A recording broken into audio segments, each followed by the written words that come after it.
ಸಿದ್ಧತೆಗೊಳ್ಳುತ್ತಿರುವ ಐನಾಪುರದ 56ನೇ ಶ್ರೀ ಸಿದ್ದೇಶ್ವರ ದೇವರ ಜಾತ್ರೆ. ಉತ್ತರ ಕರ್ನಾಟಕದ ಧಾರವಾಡ ನಂತರ ಗಡಿಭಾಗದ ಸಿಹಿಯಾದ ಪೇಡೆಗೆ ಹೆಸರುವಾಸಿಯಾದ ಕಾಗವಾಡ ತಾಲೂಕಿನ ಐನಾಪುರದಲ್ಲಿ 56ನೇ ಶ್ರೀ ಸಿದ್ದೇಶ್ವರ ದೇವರ ಜಾತ್ರೆಯು ಸಮೀಪಿಸುತ್ತಿದ್ದಂತೆ ಉತ್ತರ ಕರ್ನಾಟಕದ 33 ಬೃಹತ್ ಕೃಷಿ ಮೇಳ ಸಿದ್ಧತೆ ಭರದಿಂದ ಸಾಗಿದೆ.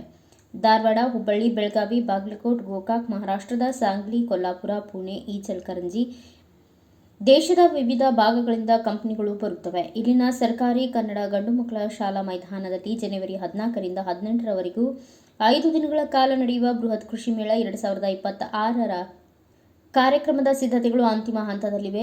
ಜಾನುವಾರು ಜಾತ್ರೆ, ಎಲ್ಲ ವರ್ಗಗಳ ಕುಲ ಕಸುಬಿನ ಮತ್ತು ಗುಡಿ ಕೈಗಾರಿಕೆಗಳ ಪ್ರದರ್ಶನ, ಮಾರಾಟ ಮತ್ತು ಸಾಂಸ್ಕೃತಿಕ ಕಾರ್ಯಕ್ರಮಗಳು ನಡೆಯಲಿವೆ.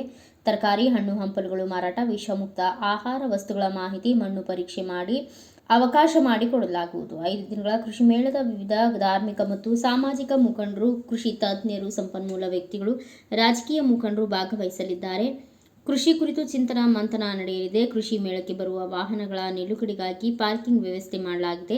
ಎಲ್ಲ ತಯಾರಿಗೆ ಕೃಷಿ ಮೇಳ ಯುವಕರ ತಂಡ, ಪೊಲೀಸ್ ಇಲಾಖೆಯಿಂದಲೂ ಭದ್ರತೆ, ಟ್ರಾಫಿಕ್ ನಿರ್ವಹಣೆಗಾಗಿ ತಂಡವನ್ನು ರಚಿಸಲಾಗಿದೆ. ಎಲ್ಲ ಬಗೆಯ ಸಿದ್ಧತೆಗಳು ಮಂಗಳವಾರ ಸಂಜೆಯೊಳಗೆ ಪೂರ್ಣಗೊಳ್ಳಲಿವೆ. ದೇವಾಲಯ ಮಹಾದ್ವಾರ, ದೀಪಸ್ತಂಭ, ನಂದಿ ಮಂಟಪ ದೀಪಾಲಂಕಾರಗಳಿಂದ ಅಲಂಕಾರಗೊಂಡಿದ್ದು, ಇತ್ತ ಕಡೆ ಅರಣ್ಯ ಇಲಾಖೆ ಕರೆಯ ಸುಂದರಗೊಂಡಿದ್ದು ಕೈಬೀಸಿ ಕರೆಯುತ್ತಿದೆ. ರಸ್ತೆಗಳ ಸುಧಾರಣೆಗೊಂಡು ಹೊಸ ರಸ್ತೆಗಳಾಗಿವೆ. ಜನವರಿ 14ರಿಂದ 18ರವರೆಗೆ ನಡೆಯಲಿರುವ ಜಾತ್ರೆಯಲ್ಲಿ ಪ್ರತಿದಿನ ಅನ್ನ ಪ್ರಸಾದ ಇರುತ್ತದೆ. 54ನೇ ಶ್ರೀ ಸಿದ್ದೇಶ್ವರ ದೇವರ 5 ದಿನಗಳವರೆಗೂ ನಡೆಯುವ ಜಾತ್ರೆಯಲ್ಲಿ ಮಹಾಪ್ರಸಾದ, ಪಲ್ಲಕ್ಕಿ ಉತ್ಸವ ಸೇರಿದಂತೆ ಇನ್ನು ಆಕರ್ಷಣೀಯ ಸ್ಪರ್ಧೆಗಳು ನಡೆಯಲಿವೆ. ಬ್ಯೂರೋ ರಿಪೋರ್ಟ್, ಮುರುಗೇಶ್ ಅಗಸ್ತಿ, ಭಾರತ ವೈಭವ ನ್ಯೂಸ್, ಐನಾಪುರ್.